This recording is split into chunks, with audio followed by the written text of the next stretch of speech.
Hello, parents and guardians, and welcome back to another Discipleship Debrief.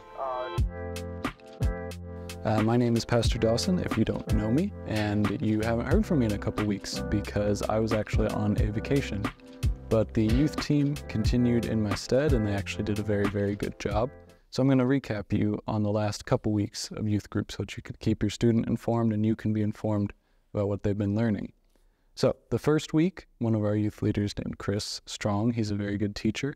He taught on John 13, verses 1 to 20, and he talked about the characteristic of a servant, how a servant loves, how a servant serves, how a servant is humble, and ultimately how Christ was pointing forward to the cross through that entire chapter.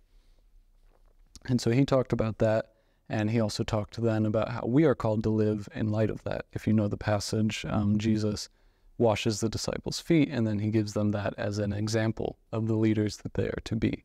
So, being a servant, serving in the way of Jesus, and he left the students with the question that you can again pose if you go back over the chapter: how are you living the way that Jesus called you? Are you doing it well? Are you serving humbly and serving in a way that is loving? Or do you still need to work on it? Most of us do. But the second week, which was this most recent Sunday, Chris again taught, and he returned to Mark. This time we were in Mark 8:14 to 21. And this story is the story of the leaven of the Pharisees and Herod. And it's a little confusing as a title, but it's basically the disciples being on the boat as they're traveling with Jesus and asking Jesus for bread. They start to panic because they forgot bread. It's immediately following the feeding of the 4,000, so apparently they forgot bread after they left that, and they're starting to worry.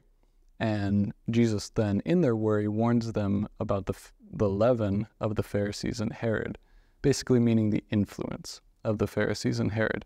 And the disciples are confused because they think leaven means bread or related to bread, and they have no bread.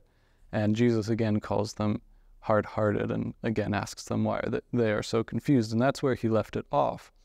And his main topic through this was just the sufficiency of Christ, that the disciples happen to be kind of missing in this. Christ is sufficient for all aspects of our lives, and the disciples didn't even think he was sufficient to provide them bread, even after they'd seen him provide a crowd of 4,000 bread. So, some ways that you can follow up on these chapters with your student this week to keep them up to date on what we're learning, to keep reinforcing these themes. I would advise rereading both passages. Reread John 13, 1 to 20. Reread Mark 8:14 to 21. Especially Mark, that's going to be very important. It's going to tie directly into next week's lesson as we continue on. And then ask the question for John: are you living according to how Jesus modeled? Very simple question, hopefully very convicting question as well. And then for Mark, ask the question: are you trusting God with everything in your life? What are some areas where you feel like you do trust God well, and what are some areas where you feel like you don't trust God well? Again, pointing to the sufficiency of him. And we don't want to be like the Pharisees and Herod, who kept requesting signs and signs and signs to trust him. We want to trust him with everything, and we want to trust his sufficiency when we see it.